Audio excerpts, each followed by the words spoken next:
오늘은 디모데전서 2장 8절 이하의 말씀을 가지고 은혜를 나누겠습니다. 8절 다 같이 읽으십시다. 그러므로 각처에서 남자들이 분노와 다툼이 없이 거룩한 손을 들어 기도하기를 원하노라. 각처라는 것은 바울 선생이 개척한 소아시아 일대 여러 교회를 말합니다. 그리고 남자들을 말하냐면 그 당시에 교회를 이끌어 나가는 분들이 남자 성도들이 대다수였습니다. 오늘날도 교회, 당회, 남자 장로님들이 교회를 이끌어가고 남자 교육자들이 목회를 하는 사람들 대다수인 것 같이 옛날에도 남자들이 교회를 이끌어가는 주축이 되어 있었습니다. 그래서 서로 사람들이 모이면은 알력이 생기는 것입니다.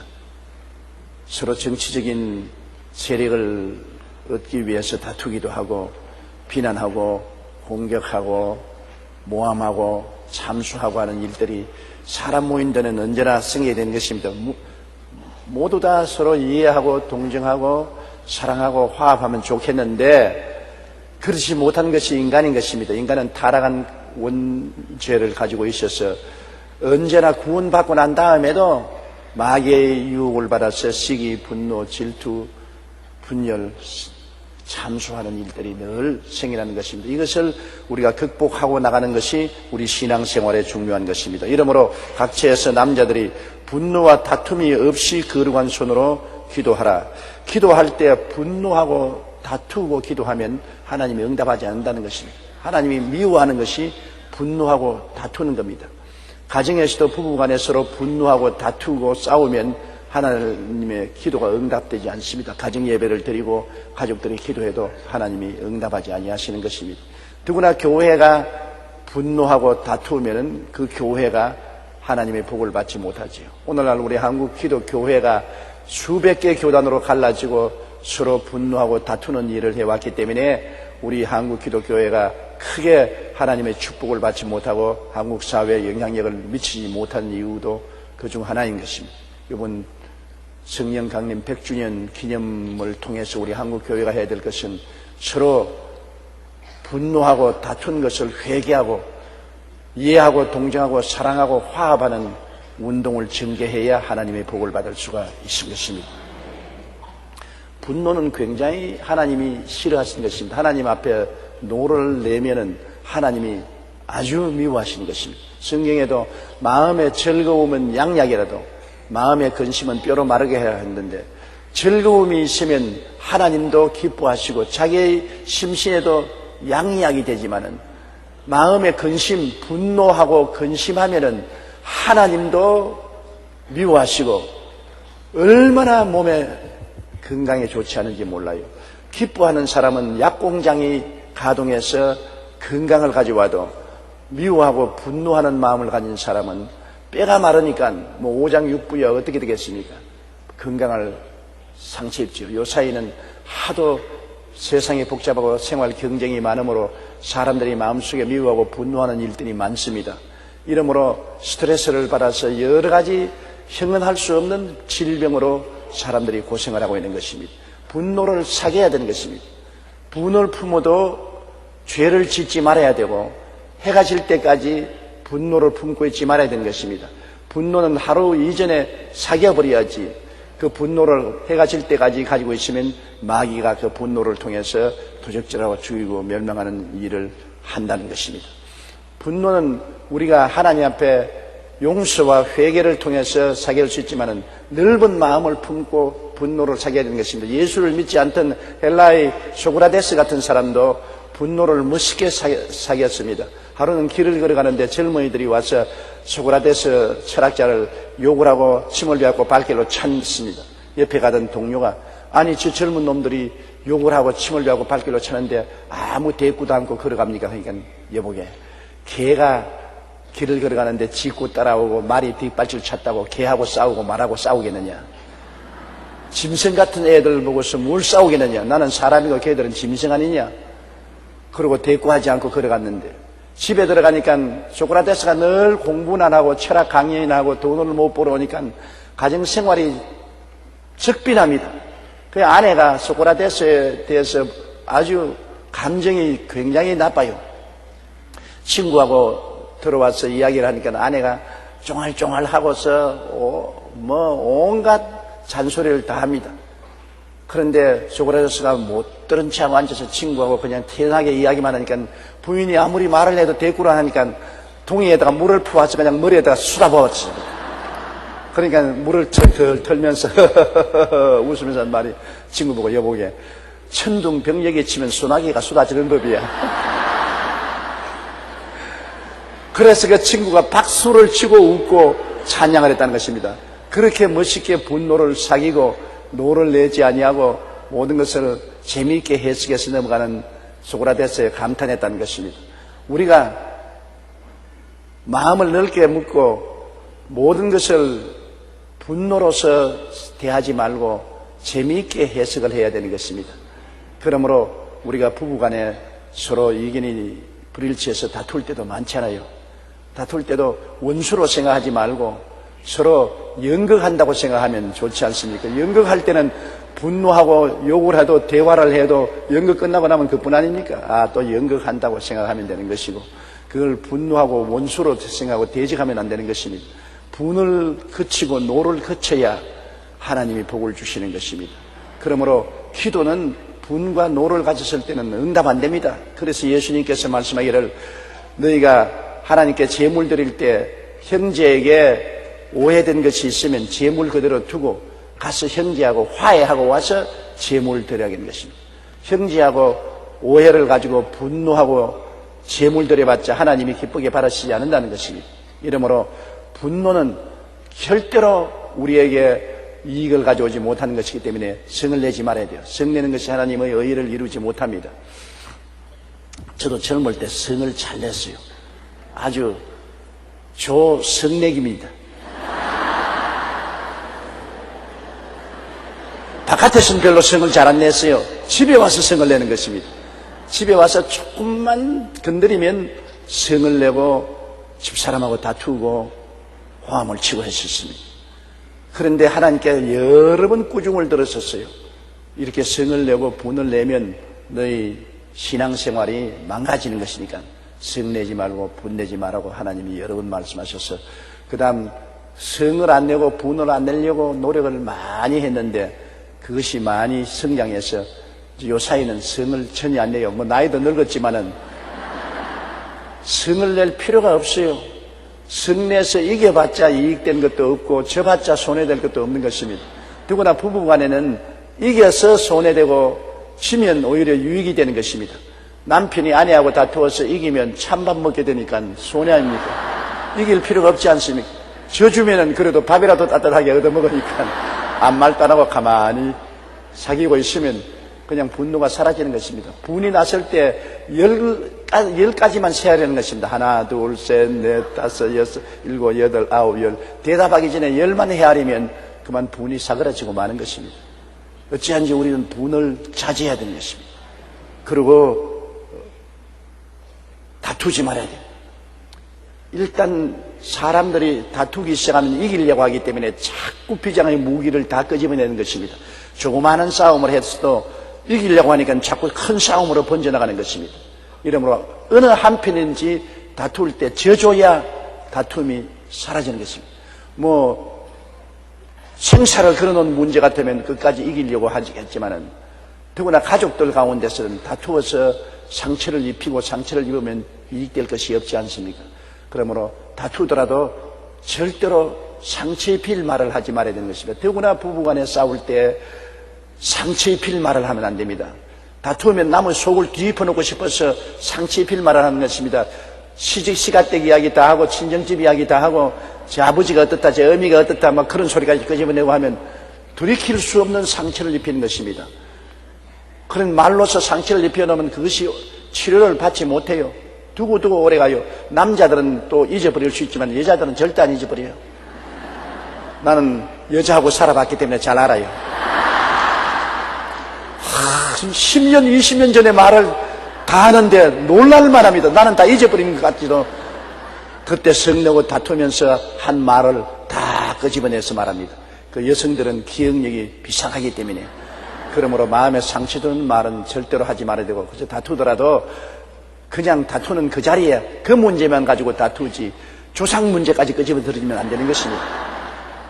밥을 제때 못 줬으면 왜 제때 밥을 못 줬냐, 그 이야기를 해야지. 교육을 잘 못 받았다니, 너희 어머니 닮았다니, 너희 아버지 닮았다니, 그런 소리까지 끌고는 안 돼요. 밥이 늦었으니 내가 배가 고프다, 밥 좀 빨리 해주면 좋겠다, 밥을 좀 잘해주면 좋겠다, 그것만 가지고서 말하지 그 이상은 하면 안 돼요. 절대로 사건이 뛰어넘은 말까지 하면은 그것이 큰 싸움이 벌어지는 것입니다. 이러므로 하나님께서는 주의 백성들 중에 분노하고 다투고 하나님 앞에 나오기를 원치 않습니다. 이러기 때문에 그걸 다 회개해야 돼요. 분노하는 것을 회개하고 다툰 죄를 회개해야 되는 것입니다.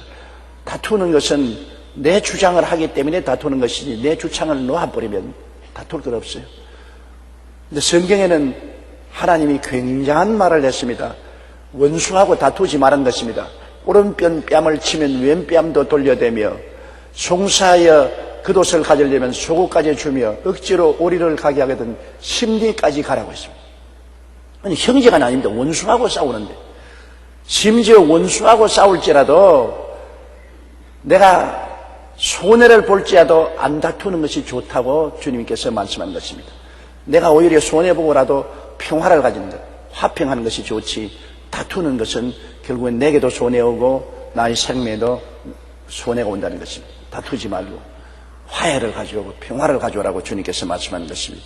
그러므로 각처에서 남자들이 분노와 다툼 없이 거룩한 손을 들어 기도하기를 원하노라. 유대인들은 기도할 때 손을 들어서 기도하지 않습니다. 손바닥을 하늘로 향해서 이렇게 손을 들어 기도하고, 안 그러면 땅에 엎드려서 머리를 땅에 대고 기도하는 것입니다.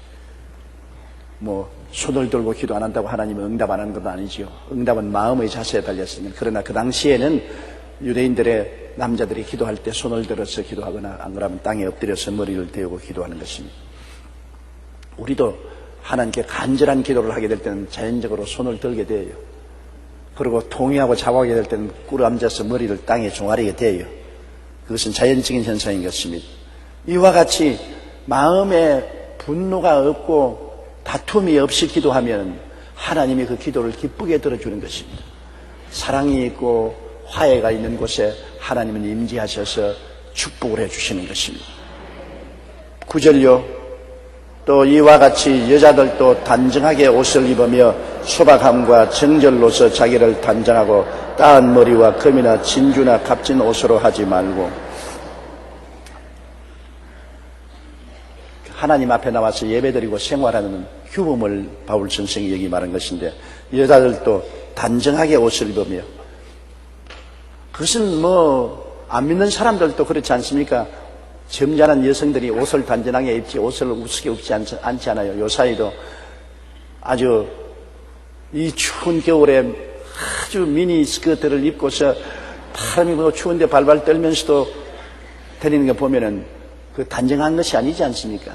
다른 사람에게 보여주려는 것이지, 자기가 스스로 단정하게 자기 건강을 위해서 사는 모습은 아니지 않습니까? 옷을 맵시를 보면 그 사람의 인격을 볼 수 있는 것입니다. 저도 오랫동안 목회했기 때문에 강단에 서서 내려다보면은 옷을 아주 현란하게 입고 오면, 저 사람은 술집 경영을 하는 사람이구나, 세상의 환락가에서 일하는 사람이구나, 그런 상상이 생겨나요. 옷을 단정하게 입으면은 저 사람은 얌전하고 살림도 규모 있게 잘하는 분이구나. 옷을 그냥 아무렇게나 입고 아주 단정하지 못하게 하면 저 사람은 생활에 절도가 없이 살림도 형편없이 하는 사람이겠구나. 옷 매무새를 보고 인격을 가늠할 수가 있는 것입니다. 그렇기 때문에 화려한 옷을 입는다고 해서 그 사람이 존경받는 것이 아니라, 자기 처지에 맞는 옷을 입을 때 옷을 깨끗이 단정하게 입어야 되는 것입니다. 더구나 교회에 나오는데 옷을 단정하게 입지 않고 샌들 신고 끔 씹으면서 와서 앉아 있으면은 보면 사람이 아주 존경스럽지 못해요. 앉아서 예배를 드리면서 끔을 계속 씹고 있어요. 그리고 앞자리 뒤에 다리를 더 얹어가지고서 냄새난 발을 얹어놓고서 예배 보는 사람들이 있어요. 아주 단정치 못해요. 단정하게 우리가 사람이 자기 모습을 단정하게 하면 그렇게 사람들에게 존경을 받고 칭찬을 받게 되는 것입니다. 하나님도 우리의 매뭅새를 보시고 계십니다. 안 그러면 성경에 기록할 tex이 있어요. 하나님이 구만리 장천 계신 줄 생각하지만 성령으로 우리와 함께 계시기 때문에 하나님이 우리가 몸 단장을 반듯하게 하는 것을 하나님이 좋아하시는 것입니다. 아주 단정하지 못하게 몸을 간수하는 것을 하나님이 원치 않고 하나님이 같이 있는데 불안하게 생각하시는 것입니다. 그러므로 이와 같이 여자들도 단정하게 옷을 입어라. 옷을 언제나 매뭅새 있게 입고 소박함과 정절로서 자기를 단장하라. 너무 화려하게 생활하는 것 하나님이 원치 않습니다. 여러분, 옷도 소박하게 입으면 사람들에게 겸손하게 보이고 착하게 보이고 좋아 보이지 않습니까? 옷을 화려하게 꾸며서 나가면 되게 속이 비은 사람이 겉을 화려하게 꾸미는 것입니다. 정말 속이 꽉 차고 잘 사는 사람 옷 아무렇게나 입어요. 여러분, 구라파나 미국에 가면은 일반 사람들이 옷을 정말 소박하게 입어요. 남자들도 옷 직장에 나갈 때만 넥타이 매지 그 외에는 넥타이도 안 매고 아주 소박하게 옷 입고, 여자들도 옷 굉장히 소박하게 입어요. 우리보다 훨씬 잘 사는 그 사람들의 생활이 소박합니다. 그러나 정말 우리 한국의 고위층에 보면 엄청나게 옷을 잘 입어요. 그냥 전부 구찌지 아니면은 해외 인류 명품들만 갖다가 자꾸 입으니까 사람들, 서민들도 명품을 따라 입고 싶으니까 가짜들을 만들어서 가짜 명품을 팔잖아요. 왜냐면 진짜는 살 돈이 없으니까 가짜로도 사야 되니까. 그래서 명품 입은 행세를 하고 싶으니까 수요가 있기 때문에 공급이 있거든. 한국에 가짜가 많은 것은 한국의 그만침 중산층 사람들이 고급 여성들이 입는 옷 같은 옷을 입고 싶어 하기 때문에 가짜를 만들어서 헐값에 팔아 고급 옷처럼 입도록 만드는 것입니다. 이러므로 하나님께서는 이런 것을 하지 말라는 것입니다. 단정하게 옷을 입으면 되고 소박하게 하고 생활이 절도 있고 자기를 단장하고 따한 머리. 따한 머리라는 것은 그냥 줄줄 따한 것이 아니고 요사이 말하면 가발을 말하는 것입니다. 화려한 가발을, 따한 가발을 사서 머리에 서는 것입니다. 옛날에 우리 텔레비에 보면 궁중에 있는 여자들 머리를 막 이런 머리를 하는 것이 아닙니까? 그 따한 머리, 그 당시에 유행하는 것은 아주 화려하게 따한 머리를, 가발을 사서 머리에 쓰는데 그렇게 하지 말고 하나님이 주신 머리 그대로 쓰는 것이 좋다. 뭐 여자들도 나처럼 머리가 벗어졌으면 할 수 없이 가발 쓰겠지만은 안 벗어진 사람은 가발을 안 써도 좋은 것입니다. 나도 벗어진 거 좀 면하려고 가발 한번 썼다가 성도들이 너무 웃기 때문에 그만 집어치워버렸습니다. 생긴 그대로 뭐 할 수 없이 살 수밖에 없지. 이러므로 여자들도 따은 머리요나 금이나 진주나 값진 옷으로 하지 마라. 뭐 요사이는 금이나 진주가 흔해 빠졌으니까 뭐 금으로 단장하고 진주로 단장했다고 해서 사람들이 흉보지 않습니다. 그러나 옛날에는 이 당시에는 금이 굉장히 사치품이 아닙니까? 진주. 그러므로 금을 차거나 진주를 차면은 사람들이 눈을 휘둥그레 보지 않습니까? 금 반지 하나 끼면은 그거 보여주고 싶어서 아이고 머리야 남에게 보여주고 싶어서 그러지 않습니까? 옛날에 한 사람이 아주 멋있는 침대를 샀어요. 침대를 사서 집에 놔놨는데 이 침대를 자랑하고 싶고 못 견디는데 이 침대를 어떻게 자랑합니까? 사람들을 좀 불러다가 침대를 보여주고 싶은데 안방에 침대 보러 오지 않고 자랑을 할 수가 없으니까 꾀를 냈습니다. 아파 들어누워서 침대에 들어누워서 사람들에게 연락을 했습니다. 내가 아파서 들어누워있다고 무난하게 하려고. 그래서 사람들이 무난하러 그 집에 찾아와서 침대 구경하도록 하려고 했는데 그 온 친구 중에 한 사람은 아주 멋있는 속옷을 하나 사 입었어요. 속옷을 자랑하고 싶어 못 견디겠는데 이걸 어떻게 자랑을 하노 말이야. 속옷을 어떻게 자랑합니까? 그런데 이 사람이 이제 침대에 들어 누워 있는 사람에게 침대 문안하러 와가지고서 글상에 떡 앉더니만 다리를 떡 펴서 침대 위에 얹어서 바지를 쓱 잡아 당겨 올리니까 속옷이 보이거든요. 그래서 아이고 왜 다리를 침대에 얹습니까?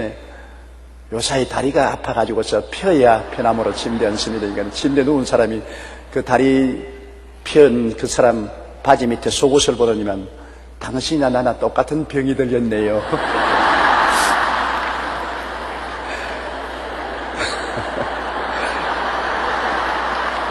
서로 자랑하고 싶어서 애를 쓰는 것입니다.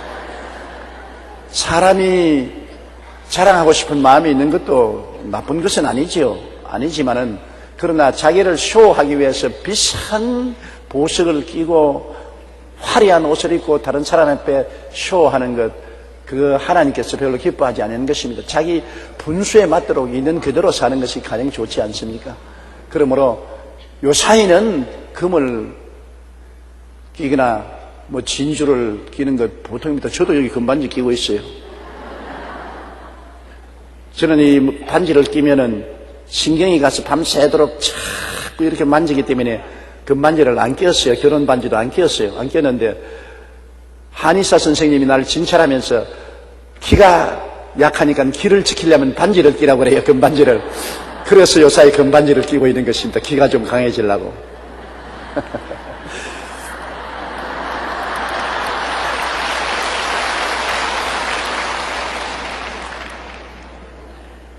그 시대에 걸맞는 치장을 하라는 것입니다.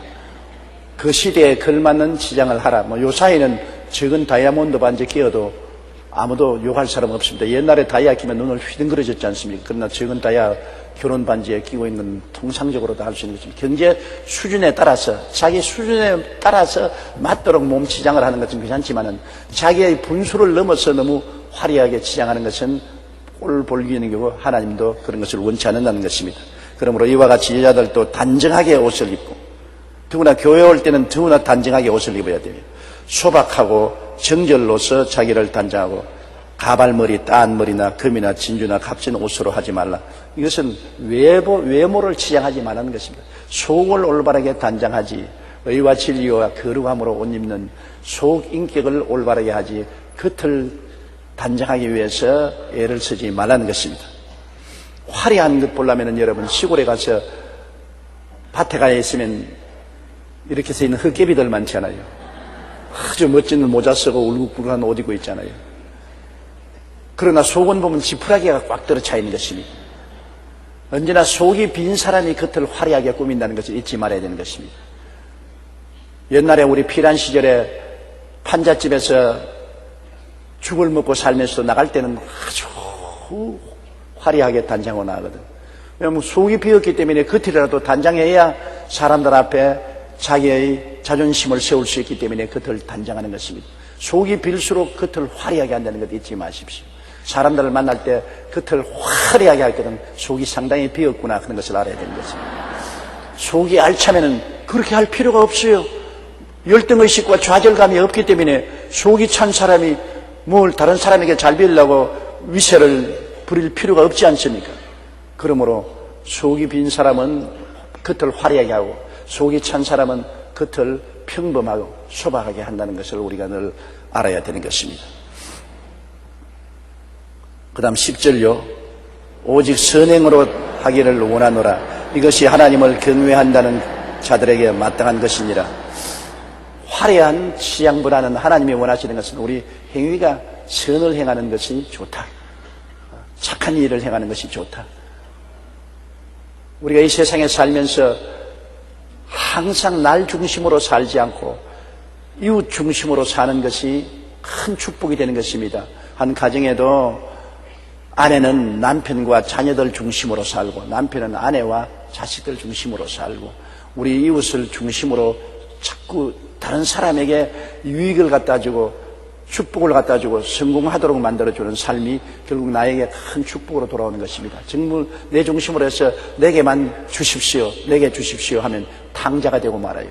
자꾸 남에게 선행을 베푸는 것입니다. 말로나 행위로나 물질로나 도와주는 것 굉장히 좋습니다. 왜 그러냐면 사람이 결국에는 심은 대로 거두게 되는 것입니다. 누가 무라고 말해도 내가 선으로 심으면 선이 내게 돌아오고 악으로 심으면 악이 돌아오는 것입니다. 당장 눈앞에 안 돌아온다 해도 세월을 두고 보면 꼭 보응이 되는 것입니다. 인과응보라는 것이 있습니다. 아무것도 안 심으면 잡초가 나지요. 그러나 콩 심으면 콩 나고 팥 심으면 팥 나는 것은 당연한 이치인 것입니다.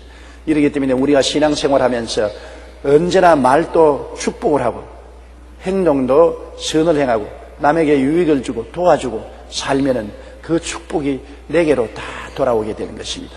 많은 기도를 내 자신을 위해서 하는 것보다도 이웃을 위해서 많이 기도하면 그 기도한 만큼 축복이 내게로 돌아오는 것입니다. 성경 법칙대로 주라 그리하면 돌려줄 것이니 곧 후이되어 눌러 흔들어 넘치게 해서 안 끼워주려고 말하는 것입니다. 준다는 것 굉장히 중요한 것입니다. 남에게 주면 반드시 돌아오는 것입니다. 오병이어의 기적도 보면은 어린 소년이 보리떡 5개와 물고기 2마리를 주어서 하나님이 축복해 주시니까 거기에 있는 수만 명을 먹이고 12바구니 남은 건 누구에게 돌아갔겠습니까? 어린 소년에게 돌아갔겠습니다. 올 때는 보리떡 5개와 2마리 물고기 2마리 도시락을 들고 갔지만 갈 때는 어깨에 걸머쥐고 가게 됐지 않습니까? 사람이 영혼이 잘 되고 범사에 잘 되며 강건하고 생명을 얻되 넘치게 얻고 축복받고 사는 길은 심으는 길밖에 없는 것입니다. 남에게 선으로 자꾸 심으는 것입니다. 내가 어려울수록 남에게 더 심으는 것입니다. 내가 좋을 때 심으는 것은 말할 필요 없거니와 내가 어려울 때는 하나님의 도움이 더 필요하기 때문에 더 많이 심어야 되는 것입니다. 런던에서 어린 아동들을 도와주는 자선단체에서 큰 선박회사 사장에게 좀 헌금을 해달라고 요청하러 갔습니다. 그 사무실에 가니까 저녁에 갔는데 촛불 2개를 켜놓고 사물을 보고 있습니다. 그때 전기가 없을 때였습니다. 그런데 그 선박회사 사장에게 가서 우리가 아동기금을 모으러 왔는데 헌금을 좀 주십시오 하니까 촛불 2개를 켜놓고 사물을 보다가 촛불 하나를 하고 끄거든요. 이 깍쟁이에게 한 푼도 못 받겠구나. 촛불 2개 켜놓으면 돈이 얼마나 든다고 해서 우리하고 이야기할 때는 하나를 꺼버리는구나. 그렇게 생각하고 아예 아무 헌금도 못 받을 각오를 하고 그러나 굶주린 어린 아동을 위해서 헌금을 좀 해달라고 하니까 깜짝 놀랄 만한 헌금을 해주거든요. 그래서 한 사람이 물었습니다. 아니 어떻게 이렇게 많은 헌금을 줍니까? 우리가 올 때 보니까 촛불 2개를 켜놓고 사물을 보시다가 우리하고 이야기할 때는 촛불 하나를 끄시던데요. 웃으면서 사물을 볼 때는 눈이 잘 보이기 위해서 촛불 2개를 켜지만은 이야기할 때는 똑똑히 볼 필요가 없기 때문에 쓸데없이 2개를 켜놓을 필요가 없지 않습니까? 하고 하나를 껐다는 것입니다. 그러고 난 다음에 이제 이분들이 그 약속을 받고 돌아갔다가 돈을 받으러 올 때쯤 되는데 신문에 보고 놀란 것은 그 회사의 배가 케이프타운을 돌다가 침몰을 해서 선원들과 재산을 다 잃어버렸다는 신문에 대수특필이 났습니다. 회사가 난리 났습니다. 굉장한 손실을 가져온 것입니다. 이래서 이 아동기금 관계당국자들이 우리 약속은 받았지만 돈 받기는 틀렸다. 회사가 이렇게 어렵게 되고 선박이 침몰되었으니 우리가 가서 뭘 얻겠느냐. 그러나 야간 가보자고. 그래 가니까 그분이 반갑게 맞이하면서 아이고 회사에 이렇게 큰 불행이 닥쳐서 약속을 했지만은 돈을 받을 수가 없을 것 같아서 위로차 왔습니까? 아니 그런 소리 하지 말라고. 내가 회사가 잘 될 때는 그만한 헌금을 했지만 이제야말로 내가 하나님께 큰 축복이 필요하니까 그 약속한 헌금의 10배를 내가 드리겠다고. 그 어려운 가운데 약속한 돈의 10배를 주더라는 것입니다. 그래서 너무나 감사해서 기뻐하고 기도하고 돌아왔는데 그 회사가 그 이후에 복구되어서 전에보다 훨씬 축복받은 회사가 되었다는 기록을 읽어본 적이 있습니다. 이 사장은 올바르게 인생을 사는 것이요. 사무 볼 때는 촛불 2개 켜고 사람하고 이야기할 때는 얼굴을 똑똑히 안 봐도 괜찮으니까 하나 끄고 그만큼 전략하면서 그러나 헌금을 하겠다고 약속하고 난 다음에도 배가 파손되니까 어려웠다고 덜 주는 것이 아니라 하나님의 도움을 받기 위해서 더 많이 심었다. 더 많이 거두었다. 적게 심는 자는 적게 거두고 많이 심는 자는 많이 거둔다는 것이 옳다. 성경이 그렇게 말했습니다. 저는 49년간 목회하면서 참 하나님 앞에 확실하게 증거할 수 있는 것은 심은 대로 거둔다는 것입니다. 저는 천막교회를 치고 가만히 깔았을 때도 우리가 헌금 거두어서 교단에 제일 많은 헌금을 내고 구제금도 제일 많이 드렸었습니다. 그때는 월급도 못 받아먹고 할 때인데도 불구하고 먼저 교단에 상납금 주고 구제금을 우리 교회가 제일 많이 냈습니다. 저는 늘 마음에 언제나 하나님 사업을 위해서는 아낌없이 드려야 된다는 마음을 가지고 드렸는데, 그 결과로 하나님께서 축복해 주셔서 천막교회가 서대문 교회로 변화되지 않습니까? 서대문 교회에 와서도 언제나 교단과 이웃 교회를 돕는 데 전력을 기울였었습니다. 어느 곳에 헌금을 해도 제일 많이 헌금을 해서 드리고 했는데, 그 결과로 여의도로 남았지 않습니까? 또 여의도로 남아서 우리가 온 세계 선교 사업과 구제 사업에 있는 힘을 다해서 주니까 우리 교회가 자꾸 부흥이 되고 우리 성도들이 축복을 받지 않습니까? 주라 그래야만 돌려주는 것입니다. 안 주면 돌려주지 않습니다. 저 개인의 생활에도 저는 너무나 내가 하나님 앞에 깜짝 놀란 것은, 제가 하나님 영광을 위해서 말하고 실제 내용은 말 안 하겠으면은 수십 년 동안 우리 교회에서 가장 헌금을 많이 내는 사람이 바로 저입니다.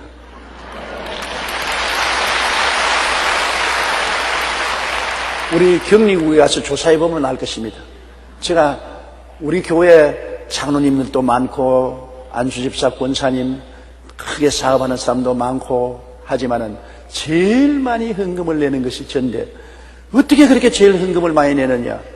저는 좌우간 제게 들어오는 돈은 다 모아가지고 아예 하나님께 제일 먼저 드립니다. 어떻게든지 내일 당장 굶을지라도 들어오는 수입이 있으면 다 모아가지고 하나님께 먼저 드리는데, 드리고 나면 그보다 더 이상으로 반드시 돌아오거든. 너무나 기적인 것입니다. 그건 우리 가족들이 그것을 다 증언하는 것입니다. 너무나 저는 놀랍니다. 제가 이번 주일에는 하나님께 드릴 헌금이 없다고 생각하는데, 토요일 날 되면 얼토당토하냐게 그만한 헌금이 또 들어오는 것입니다. 그래서 또 헌금을 드리고 나면 그 다음 주간에 또 들어오고, 이것이 하루 이틀 있다면 우연이라고 말하겠지만 20, 30년을 계속해서 한 번도 끊어지 아니하고 하나님께서 그 많은 금액을 주님께 드릴 수 있게 만들어 주십니다. 내가 심으니까 들어오는 것입니다. 안 심으면 안 되는 것입니다. 그러므로 저는 확실한 소신을 가지고 있습니다. 심어라. 자고 눈 딱 감고 심어라. 어려울수록 더 많이 심어라. 그러고 난 다음에는 기적이 일어날 것을 기대하라. 심고 기적이 일어날 것을 기대해야지, 심지도 않고 기도하는 것은 헛수고인 것입니다. 아니, 농부가 밭이나 덜에 앉아가지고 주여 풍년을 주시옵소서, 풍년을 주시옵소서. 그러면 하나님이 오냐? 심어라, 풍년을 줄게. 아이고, 심지는 않고요, 풍년만 주시옵소서. 그러면 웃기는 소리 하지 마라. 심고 난 다음 논두렁에 와서 기도하라. 그러면 내가 축복을 해줘서 많이 거두게 해주마. 그렇게 말씀할 것입니다. 여러분도 하나님 사업을 위해서 심고 난 다음에 기도해야 축복을 받지, 심지도 않으면서 하나님 복을 주시옵소서, 복을 주시면 심겠습니다, 그 말은 다 거짓말이에요. 하나님이 나에게 축복 주시면 내가 하나님께 많은 헌금을 드리겠습니다, 그 말은 거짓말인 것이, 제가 지금까지 목회하면서 어려울 때 가정에 가서 예배 봐주고 사업장에 예배 주면 하나님이 축복해 주시면 하나님께 많이 드리겠습니다 했는데, 축복받고 난 다음 드린 사람 못 봤어요. 병 나서 병 들어가지고 죽어가는 사람 병 고치면 교회 꼭 나간다고 해서 열심히 드리면서 기도하고 병을 고쳐놓으니까 교회 안 나와요. 왜냐니까 그 우연히 나으려고 해서 나았지 뭘 기도한다고 나았겠어요. 꼭 다른 소리 하는 것입니다. 먼저 없는 것 가운데서 드려야 있게 되는 것입니다. 장차 드리겠다는 말을 믿을 수 없습니다. 현재 있는 것 하나님께 드리고 기도해야지요. 장차 하나님이 축복해 주시면 많이 드리겠나이다, 그는 믿을 수가 없는 것입니다. 하나님도 하도 속아나서 안 믿어요. 사람도 안 믿는데 하나님 믿을 택이 있어요. 있는 현재에 있는 것으로 섬기는 것입니다. 그렇게 하면 하나님께서 거두게 해주는 것입니다. 오직 선행으로 하기를 원하노라. 우리 자매님 여러분께서 하나님께 축복받으려면 겉을 꾸미는 일에 관심 기울이지 말고 그 물질과 노력으로 선행을 행하는 것입니다. 그러면 하나님이 선으로 갚아주는 것입니다. 그 다음 11절요. 여자는 일체 순종함으로 조용히 배우라. 굉장히 논란이 많습니다. 여권 운동자들은 이 성경 구절 빼라고 말하는 사람들 많습니다. 그러나 가정의 행복은 하나님이 원래 만들어 놓은 제도에 순복하는 것입니다. 하나님이 아담을 지으시고 아담의 옆구리 갈비뼈를 빼서 여자를 지으시고 난 다음에 남자가 부모를 떠나 여자와 연합하여 한 몸을 이룰지라 해서 가정을 이루면은 부부가 따로 사는 것이 언제나 하나님 뜻에 합당한 일인 것입니다. 여러분, 성경에 남자가 그 부모를 떠나라 했습니다. 여자와 연합하니까 처가살이를 하라 그 말인 것입니다. 내 말 알아듣겠어요? 성경 말씀대로 하면 여자는 집을 떠나란 말 안 했어요. 남자가 그 부모를 떠나 여자와 연합하여 한 몸을 이루라. 여자는 어디 있습니까? 처갓집에 있지 않아요. 그러니까 처가살이는 할지라도 본 집에서 같이 부부간에 살지 말라는 것은 하나님이 그렇게 정해놨기 때문에 언제나 며느리를 데리고 있으면 시어머니하고 갈등이 생기는 이유가 거기에 있는 것입니다. 제가 한 가정에 굉장히 부부간에 갈등이 심하고 가정에 바람 잘 날이 없어서 내게 신앙 상담하기에 내가 그 부부에게 이야기했습니다. 왜 자식을 데리고 삽니까? 정 굶어 죽지 않으면 판자촌이라도 좋으니까 밖으로 내보내시오. 아유, 자식들이 부모를 섬기는 것이 마땅하지? 아니요. 그렇게 섬기는 것이 마땅한 것이 아닙니다. 성경에는 남자가 그 부모를 떠나라고 했습니다. 창세기에 남자가 그 부모를 떠나라 했으니까 아버지 어머니를 떠나야 돼요. 그 여자와 연합하여 한 몸을 이룰지는 차라리 처갓집에 가서 살든지 안 그러면 판잣집이라도 둘이가 따로 살든지 하고 그들이 노력해서 부모에게 물질적으로 도와주고 환경적으로 도와주는 것은 효도하는 것이지 집에 같이 있으면 안 되니까 내보내시오. 제가 그렇게 말을 했다고. 그래서 그 부부가 내 말을 듣고 아들 며느리를 내보내고 난 다음에 그 가정이 편안해지는데 오랜 세월 동안 그 부부 생일날에 아들만 오지 며느리는 나가지도 않았어요. 원수 갚는다고. 시집살이 때 너무 고생했다고 앙심을 갖고 안 오는 것을 내가 보았었습니다. 어떻게 하든지 부부간에는 갈등이 있게 돼 있어요. 그러므로 성경대로 해야 되는 것입니다. 성경에 하나님께서 남자가 그 부모를 떠나 여자와 연합하여 한 몸이니까 떠나야 돼요. 여러분도 아들 데리고 며느리 데리고 살거들랑 떠나보내세요. 장차 불씨를 꺼야 되는 것입니다. 떠나보내야 돼요. 데리고 같이 살지 마세요. 정 굶어 죽을 만하면 할 수 없어도 그렇지 않으면 떠나보내야 되는 것입니다. 그리고 부부 생활도 아내들이여 남편에게 복종하기를 죽게 하더라. 교회가 그리스도에게 복종하듯이 아내는 남편에게 복종하라고 말한 것입니다. 그게 하나님 만드는 순서인 것입니다. 별 도리 없이 가정에 남편이 리더가 되어야 그 가정이 편안한 것입니다. 아내가 남편을 지배하고 남편 앞에 서서 가정을 이끌고 나가기 시작하면 가정의 질서가 무너져서 큰 불행이 다가오는 것입니다. 하나님이 가정의 머리는 남편으로 만들어 놓았었어요. 그 사람이 한 건 아닙니다. 벌써 하나님이 그렇게 만들어 놓았기 때문에 우리 몸속에 유전자 DNA 속에 그렇게 기록해 놓았어요. 남자보고는 너는 가정의 머리다. 아내는 복종하라. 그렇게 해놨어요. 그렇기 때문에 가정의 평안을 위해서는 아내가 자발적으로 복종하는 것이 좋습니다. 아니 내가 뭐 복종하고 그러면 나는 뭐 비인격적으로 노예인가 따라해. 노예 아닙니다. 남편에게 자발적으로 순종하면서 남편을 사랑으로 잘 다스리면 시킨 대로 해요. 시킨 대로. 왜? 우리 조상이 그렇게 했으니까 아담이 하와가 주는 선악과를 죽을 줄 번전히 알면서도 받아먹었습니다. 아담은 하나님께 직접 명령을 들은 거예요. 하나님이 아담 보고 이 선악과를 먹는 날에는 반드시 죽는다고 했고 그 말을 아담이 받아서 하와에게 일러준 것입니다. 그 아담은 선악과를 먹으면 죽는 줄 번전히 알면서도 하와가 선악과를 마귀에 꿰말아서 먹고 난 다음에 여보 나 먼저 먹었어. 당신 먹어야 나만 죽으면 당신 나 없이 어떻게 살겠어. 먹어. 그래 나도 받아먹지. 받아먹었습니다. 남자라는 것은 남자로서의 리더십을 인정해주고 존경해주면 아내 시키는 대로 해요. 못된 남자도 간혹 있지만은 99.9%의 남자들은 부인의 말을 듣습니다. 더구나 젊을 때는 좀 어깨에 힘을 주지만은 나같이 늙어보십시오. 꿈쩍도 못하지. 꿈쩍도 못해. 사람이 남자는 나이를 먹을수록 점점 부인에게 항복할 수밖에 없는 것입니다. 일본에 통계해 보니까 남편이 오래 사니까 부인이 빨리 죽어요. 남편이 빨리 죽은 사람 부인이 오래 산다고 합니다. 그러니까 나이가 늙으면 부인들은 빨리 남편 죽기를 원한답니다. 죽어야 자기가 오래 사니까. 왜? 남편을 수발하니까 너무 고생스러우니까 수명조차 단축된다는 것입니다.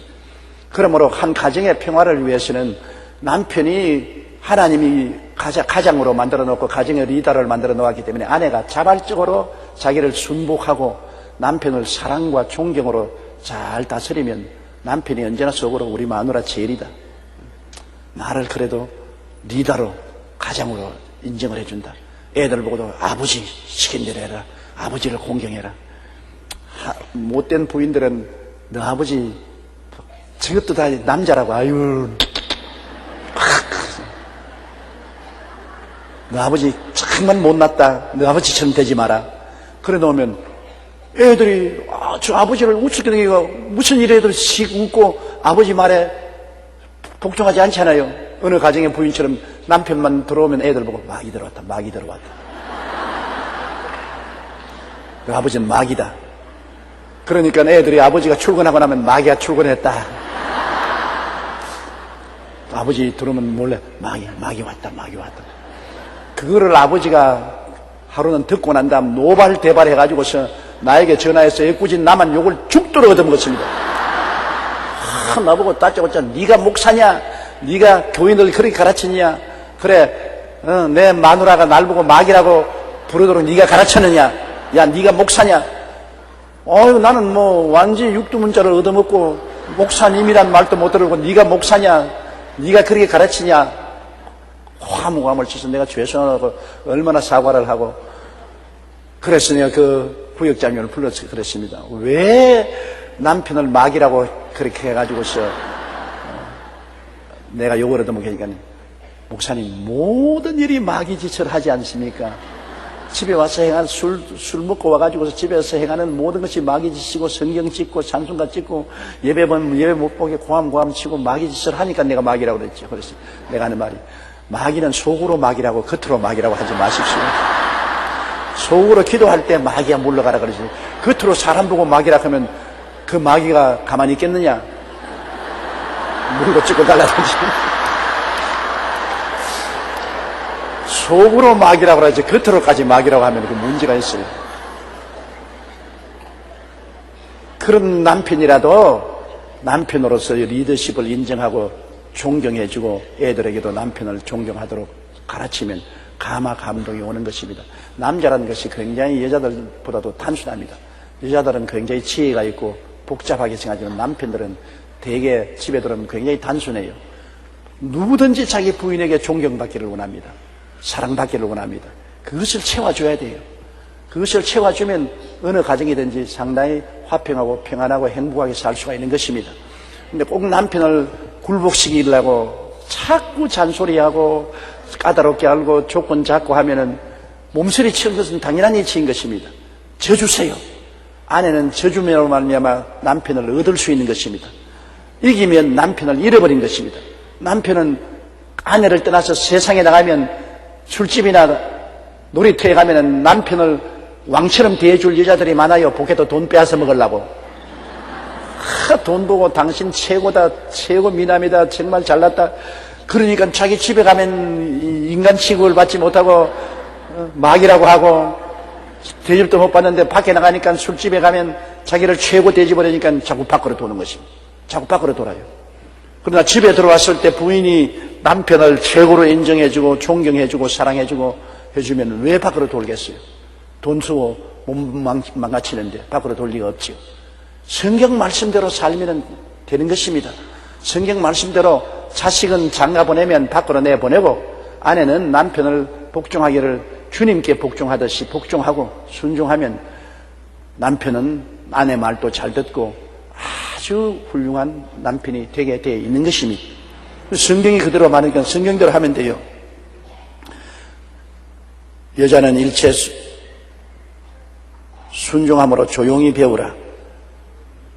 그 다음 12절요. 여자가 가르치는 것과 남자를 주관하는 것을 허락하지 아니하노니 오직 조용할지어다. 이것은 전반적인 그 당시 교회의 전통이었었습니다. 왜냐하면 오늘날 또 그렇지만은 옛날에 그 초대교회 때는 여자들은 남존 여비 사상으로 사회에서 인정을 받지 못하고 집에만 주로 있었고 교육을 받지 못했습니다. 그렇기 때문에 여자가 가르치는 자가 되고 리더가 되기가 굉장히 어려웠어요. 사회 형편상 우리 한국도 그렇지 않습니까? 이조 시대로부터 시작해서 6.25가 들어오고 난 다음 남존 여비 사상으로 여자들은 집에만 있고 밖에 나가지도 못하고 남녀 칠세 부동석이 되고 남자들은 교육을 받는 여자들은 교육을 받지 못하기 때문에 여자들은 전혀 개발되지 못했어요. 가정에서 그냥 집안 일이나 돌보고 자식이나 낳고 시집살이만 하다가 세상을 떴었으니 오늘은 시대가 옛날보다 많이 달라졌어요. 불합화만 달라진 게 우리도 달라졌어요. 여자들도 이제는 개방이 되어서 교육을 받고 남자들과 동등하게 사회에서 경쟁하게 되는데 이때 시대 상황을 가지고서 우리가 생각해야 돼요. 이 성경 내용은 진리지만은 그 진리가 그 시대의 상황에 맞도록 말씀한 것을 감안해야만 되는 것입니다. 오늘날에 와서는 여자들이 리더가 굉장히 많습니다. 미국의 아이비 유니버시티라고 해서 아주 손가락 꼽는 유명한 대학의 총장의 과반수가 여자 총장입니다.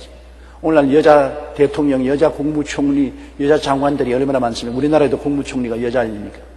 여성들이 상당히 두각을 나타내고 리더십을 발휘하는 것입니다. 그러므로 교회 밖에 나가서 사회에서 여자들이 남편들에게 무조건 복종하라는 말이 없습니다. 성경에는 아내가 남편에게 복종하라 했지 여자들이 세상에 나가서 모든 남자에게 복종하라는 말은 없습니다. 그리고 교회 내에서 하나님께서는 질서를 지키기 위해서 여자는 교회에서 가르치는 것과 남자를 주관하는 것을 허락하지 않는다고 그랬습니다. 그것은 교회에서 목사님의 권위 하에서 목사님이 임명해 줌으로 말미암아 가르치는 것과 교회에 다스리는 것을 허락할 수 있습니다. 여자는 남자의 주관하에 있기 때문에 남자의 주관하에서 할 수 있어요. 그러나 남자의 주관함을 떠나서 스스로 교회에서 가르치는 것이나 남자를 주관하는 것을 허락하지 않았는데 전통적으로 그렇게 되고 있지 않습니까? 대개 교회에서 교회를 오늘날 이끌어 나가는 것은 전부 당회 장로님들이 이끌어 나가지 여자 권사님들이 이끌어 나가지 않습니다. 지역장 구역장님들은 당회에서 결정한 사항을 준행할 따름이지요. 교회를 다스리지 않지 않습니까? 그러니까 교회도 전통적으로 그렇게 되어 있습니다. 있는데 오늘날에 와서는 여성도들이 교회가 절대 다수가 많고 또 다 남자와 동등하게 교육받고 우수한 인재들이 많기 때문에 바울 선생이 오늘날 우리 한국 교회에 대해서 편지를 쓴다면 아마 이 구절을 이렇게 안 쓸는지도 모르겠습니다. 여자가 능력이 있으면 가르치기도 하고 능력이 있는 사람은 남자를 주관하는 것도 허락했을 것입니다. 그러나 그 당시에는 그렇지를 못했습니다. 여자가 남존 여비 사상으로 사회적 제도로서 밖에 나갈 수도 없고 교육을 못 받았기 때문에 지도할 수 있는 능력도 없고 그러므로 별 도리 없이 여자는 조용하게 앉아서 그저 듣기만 하고 남자들의 지위를 받을 수밖에 없는 처지였습니다. 이것은 초대교회뿐 아니라 우리 한국도 오랜 전통으로 그렇게 살아왔기 때문에 당연지차로 생각하고 있는 것인데 제 개인적인 생각으로 볼 때는 너무나 여성들의 우수한 여성들이 많습니다. 요사이 우리 법관에 판사들을 검사들 중에 60%, 40%가 지금 여자들이 다 고등고시 합격돼서 일어나지 않습니까? 저는 내 제자 중에 여교육자들 중에 교회 개척하라고 격려를 많이 합니다. 왜 교회 남자 밑에서만 일하지 말고 내가 뒤를 돌봐줄 테니까 나가서 교회 개척해서 당당히 목회하라고 그렇게 말을 많이 합니다. 옛날하고는 많이 달라졌습니다. 성경에도 요엘 선지는 성령이 오시면 남종과 여종에게 성령을 부어주겠다고 해서 남자도 하나님 종이 될 수 있고 여자도 하나님의 종이 될 수 있다고 말을 하고 있기 때문에 반드시 여자는 그냥 입 딱 다물고 그냥 가만히 앉아만 있고 침묵만 지키라는 것은 오늘날 시대에는 합당하지 않다고 생각하는 것입니다. 그래서 조영기 목사가 성경 말씀을 거역하는 말을 한다고. 성경 말씀을 거역하는 게 아니라 이 성경 말씀을 바울 선생이 기록할 때는 지금부터 2000년 전인 것입니다. 2000년 전의 사회와 현재 우리 사회, 교회 많이 달라졌습니다. 여기는 영혼 구원에 대한 이야기가 아니라 교회 제도에 대한 이야기인 것입니다. 교회를 운영해 나가는 제도에 대한 이야기인데 그때는 국가 사회도 왕권주의로 왕이 다스렸지만 오늘날은 민주주의가 되어서 전부 다 대통령 아니면 수상이 다스리지 않습니까? 교회 제도도 그때는 여자들은 전혀 참여를 못 시키는데 오늘날에는 여자를 많이 참여시켜서 우리 한국에도 여자 감리교회는 장로가 있지요. 오늘날 거의 교파마다 여자 목사다 안수하고 있지 않습니까? 교회 제도라는 것은 그 시대에 따라서 달라질 수 있는 것입니다. 그래서 여자 장로가 되면 교회를 다스리는 데 참여해야 되고 여자 목사가 되면 가르쳐야 되지 않습니까? 그러니까 시대가 그만큼 달라졌다는 것은 복음의 내용이 달라질 수는 없어도 그 복음을 전파하는 제도와 체제는 시대에 따라서 달라질 수가 있는 것입니다. 그렇기 때문에 오늘날은 여자 목사도 있고 여자 장로도 있습니다. 여자가 가르치는 것과 남자를 주관하는 것을 그 당시에는 허락하지 않았습니다. 그렇게 사회가 그렇게 돼 있었습니다만 오늘날에는 많은 여자가 남자를 가르치고 주관도 하고 있습니다. 하나님 성령께서 오늘날 그렇게 허락하고 있는 것을 눈으로 보고 있습니다. 우리 논란하려면 논란할 수 있겠지만은 제 개인적으로는 좋게 생각합니다. 이렇게 한국에 많은 여성들이 교회에 나오는데 여성 인력이 남자들보다 훨씬 많은데 왜 시킵니까? 여자 인력을 시킬 수가 없지 않습니까? 나는 우리 교회도 우리 여자가 장로 제도가 있어서 교회 운영에 적극 참여하는 것 좋게 생각합니다. 우리 하나님의 성회에 헌법이 그렇게 되지 못해서 그렇게 못하지만 헌법을 개정해서라도 교회 절대 다수가 여성들인데 그 여성들이 교회 운영에 대해서 말할 수 있어야 되기 때문에 여성 장로 제도가 꼭 필요한데 여성 전도사도 있고 여성 목사도 있는데 왜 여성 장로 제도가 없다는 것은 불합리하지요. 그러므로 이 제도라는 것은 시대에 맞게끔 만들어 가야 되는 것입니다. 그리스도의 구원의 복음 내용은 시대에 따라서 다를 수가 없습니다. 영원합니다. 복음을 증거하는 교회 제도는 달라질 수 있는 것입니다. 오늘날은 옛날보다 그 제도가 많이 향상하고 발전하고 달라졌다는 것을 우리는 인정하지 아니할 수가 없는 것입니다. 13절요. 이는 아담이 먼저 지음을 받고 하와가 후이며 이것은 제가 말씀한 그대로입니다. 리더십은 남자가 쥐고 남자를 보좌하고 따르는 것이 여자의 위치라는 것은 하나님이 그렇게 만들어 놓았기 때문인 것입니다. 그러므로 교회에서 역사하더라도 리더십은 당회장이 쥐고 있고 그 당회장 밑에서 여자가 장로도 되고 권사도 되고 목사도 되고 전도사도 되고 할 수 있다는 것입니다.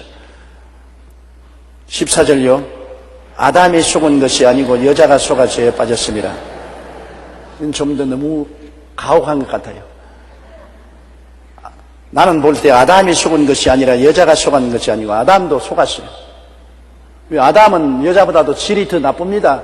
여자는 직접 하나님께 명령을 들은 것이 아니고 아담을 통해서 들어서 마귀에 속았지만 아담은 직접 하나님께 들어서 분명히 선악과를 따먹는 건 죄인 줄 알면서도 아내의 말을 듣고 먹었으니까 더 죄질이 나쁘지요. 하와보다도 죄질이 더 나쁩니다. 그러나 실제 역사적 사건을 통해서 볼 때는 하와가 먼저 속았고 아담이 하와의 말을 듣고 먹었으니까 원망을 할 때 하와를 보고 먼저 원망할 수 있죠. 아담이 하나님이 아담아 왜 내가 먹지 말라는 선악과를 먹으니까 아담은 하나님과 하와를 줄잡아서 원망을 했습니다. 하나님이 나에게 지어주신 여자 그가 나를 꾀물어 먹었나이다. 그럼 제일 먼저 책임은 하나님께 있는 것입니다. 하나님이 안 지어주었으면 내가 안 먹었을 것인데 하나님이 지어주신 그 여자가 나를 꾀물었어. 아담은 자기가 선악과 먹은 제일 첫째 책임을 하나님께 돌리고 그 다음에 하와에게 돌리고 자기는 책임이 없다는 것으로 뺐습니다. 아주 엉터리죠. 그러나 하와가 마귀에게 먼저 꾀임을 받고 그다음 하와의 꾀임을 받아서 아담이 먹었으므로 하와가 책임을 질 수밖에 없지요. 그렇기 때문에 여자의 힘이라는 것이 얼마나 강한 것을 알 수 있지 않습니까? 여자가 말한 말을 우리 참 조상이 하와시키는 대로 했으니까. 원래 남자들은 여자의 말을 듣도록 만들어졌어요. 처음부터 DNA가 그렇게 돼 있어요. 그래서 인류 멸망도 하와를 통해서 왔고 인류 구원도 하나님 우리 마리아를 통해서 왔지 않습니까? 마리아가 하나님의 명령을 듣고서 정혼한 몸임에도 불구하고 잉태하는 것을 허락했으니 구원도 마리아를 통해서 왔습니다. 인류 역사상 여성이 행한 롤이라는 것은 대장납니다. 타락도 하와를 통해서 오고 구원도 마리아를 통해서 그 아들 예수 그리스도가 잉태해서 오게 된 것입니다. 이렇기 때문에 여성의 역할이라는 것이 절대적으로 인류 운명을 좌우하는 것입니다. 그걸 잊지 말아야 돼요. 그 다음 14절요. 아닙니다. 15절. 그러나 여자들이 만일 정숙함으로써 믿음과 사랑과 거룩함에 거하면 그 해산함으로 구원을 얻으리라. 이것도 굉장히 논란이 많은 성경 구절입니다. 해석하기가 곤란해요. 구원이란 전적으로 예수를 믿어서 구원 없지 인간의 행위로서는 구원을 연결하면 안 되는 것입니다. 예수님이 십자가에서 우리 죄를 짊어지고 몸짓고 피 흘려서 다 이루었기 때문에 예수님이 100% 다 이루어놓은 곳에 조금도 보탤 수도 없고 뺄 수도 없습니다. 예수님이 다 이루었으면 다 이루은 것입니다. 구원은 오직 믿음으로 구원받는 것입니다. 구원을 예수님 믿고 난 다음에 거기에 또 믿음과 사랑과 거룩함이라는 것을 보태야 구원을 받는다면 구원받을 사람 아무도 없어요. 구원은 믿음으로 받고 그 다음에는 성령의 능력으로 우리가 점점 사랑하고 거룩하고 정결하게 변화되는 성결은 계속해서 다가오는 것이죠. 그런데 이 성경에는 보면은 여자들이 만일 정숙함으로 믿음과 사랑과 거룩함에 거하면 그 해산함으로 구원, 그럼 해산하지 못한 여자는 구원 못 받는다는 말입니까? 시집 안 가고 혼자 사는 여자나 시집 가서도 불임하는 여자는 그럼 구원 못 받는 말입니까? 잘못 해석하면 굉장한 문제를 야기할 수 있는 것입니다. 그러나 이게 원문이 어떻게 됐는지는 모르겠어도 이 해석을 어떻게 하느니 정당하냐 하면 여자들이 만일 정숙함으로 믿음과 사랑과 거룩함에 거하면 그 해산함으로 구원을 얻는다는 말하면 해산의 고통을 면해 주겠다 그 말인 것입니다. 아담과 하와가 범죄했을 때 하와 보고 너는 수고함으로 자식을 낳겠다고 했습니다. 자식을 낳을 때 큰 고통을 당하겠다는 것입니다. 그러나 구원받은 여성들이 구원을 받고 난 다음에 하나님 앞에 정숙하게 믿음과 사랑과 거룩함으로 생활하면은 해산하는 고통을 면해 주겠다. 해산하는 고통에서 구원해 주겠다니까 해산하는 큰 고통에서 하나님이 축복해 주심으로 말미암아 해방을 시켜주겠다는 것입니다.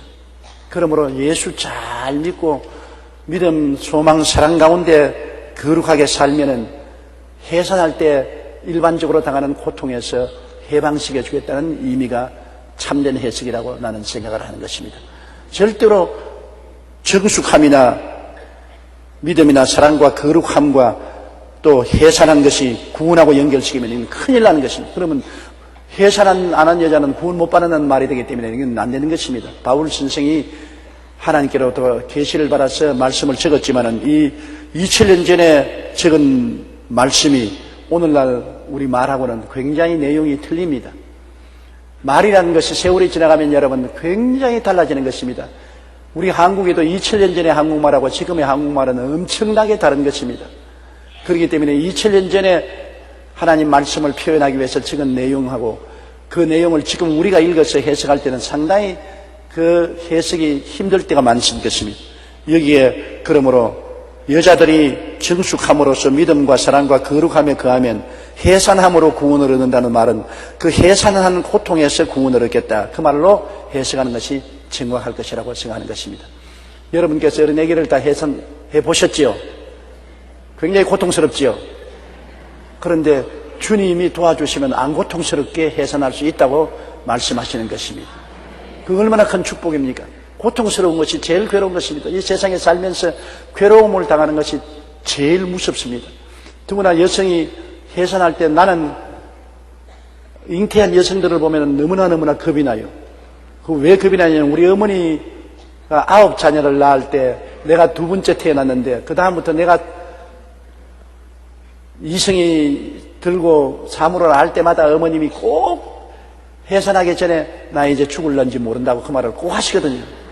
그게 내 머릿속에 꽉 박혀 있어요. 어머님께서 야 내가 이제 또 죽을런지 모른다. 내 죽고 다른 여자가 오더라면 동생 잘 돌봐라. 그 어머니가 늘 그 말을 했기 때문에 어머니 해산할 때마다 내가 너무너무 겁을 집어먹고 벌벌 떠는 것이 기억이 납니다. 그때는 병원이 없었으니까 동리 산파가 와서 어머니가 해산하면 해산할 동안에 나는 문 밖에서 언제나 앉아서 어머니 해산할 때 기다리거든.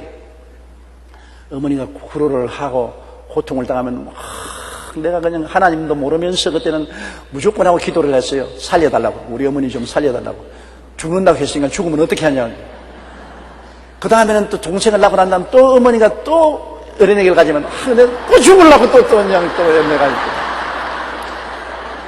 아예 어린애 가지는 것이 나는 아주 몸소리가 나요. 또 저러다가 또 죽으면 어떻게 하냐 말이야.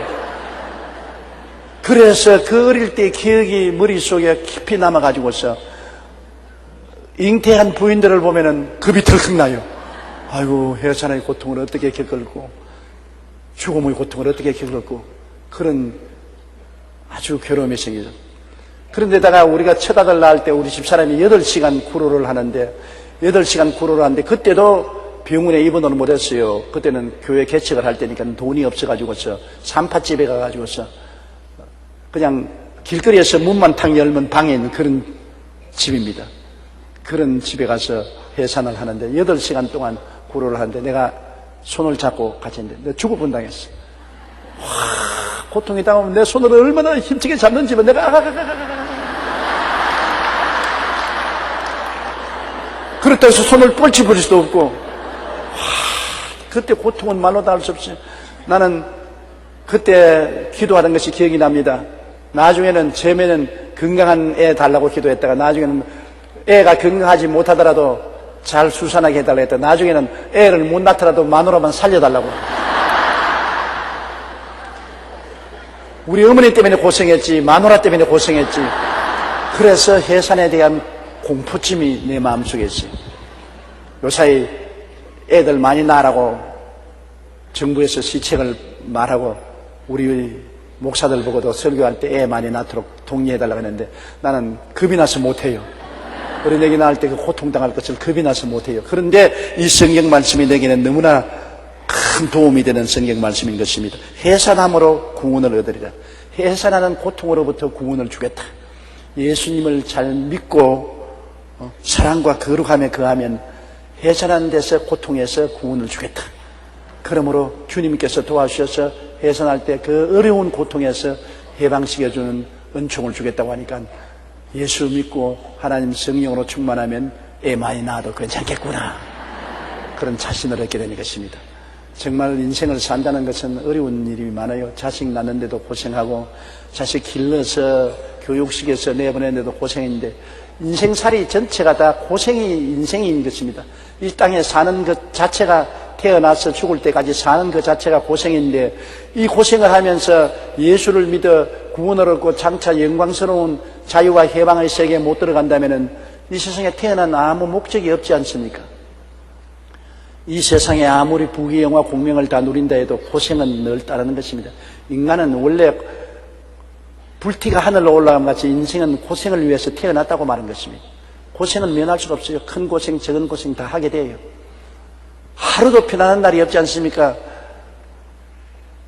일기가 늘 변화무쌍한 것처럼 맑은 날이 있으면 곧 비 오는 날이 있고 바람 부는 날이 있는 것처럼 좀 조용하면 그 다음엔 또 고통이 다가오고 또 슬픔이 다가오고 또 그게 사라졌다 하면 또 바람 불고 또 고통 다가오고 인생이 그것입니다. 그런 가운데 우리가 언제나 큰 위로를 받을 수 있는 것은 장차 들어갈 세상은 눈물과 근심과 탄식과 이별하는 것이나 고생하는 것이나 죽음이 없는 영광스러운 세계에 들어간다는 것입니다. 우리가 진화하는 것입니다. 지금은 고통하는 가운데 있지만은 우리가 누에가 나비가 돼 나르듯이 우리가 부활로 진화하는 세계 속에 있는데 그 예수를 믿어야 하늘나라 천국 백성으로서 진화할 수 있는데 예수 믿지 않으면 이 고통 속에 살다가 그대로 사라지는 것입니다. 더 고통스러운 지옥으로 떨어지는 것입니다. 이 고통은 지옥에 비교하면 아무것도 아니죠. 그 무지무지한 지옥의 고통 속으로 떨어진다면 인간이란 얼마나 비극적인 것입니까? 차라리 짐승으로 태어나서 죽어버리고 없어지는 것이 훨씬 낫지 않아요? 사람은 종기 하나 깨닫지 못하면 멸망하는 짐승보다 못하는 것입니다. 그러나 예수를 믿은 사람은 이 고통을 다 벗어버리고 영광스러운 천국으로 들어갈 꿈이 있으니 얼마나 행복한 것입니까? 우리 죽는 것은 정한이치입니다. 우리가 다 죽어요. 죽는 것은 이제는 걱정해도 소용이 없어요. 젊어서 죽든지 늙어서 죽든지 죽을 시간이 오면 우리는 반드시 죽는 것입니다. 아주 죽는 것은 이미 기정사실인 것입니다.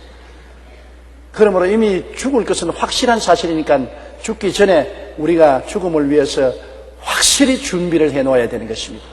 예수님을 확실히 잘 믿고 하나님께 의지하고 우리 구원의 확정을 확실히 얻고 있다가 주님 오라고 하신 날 낡은 옷 벗어버리고 하늘나라에 올라가야 되는 것입니다. 그를 위해서 우리가 모여서 예배도 드리고 기도도 늘 하고 하는 것은 우리의 마음을 하늘나라에 두기 위해서 그렇게 하는 것입니다.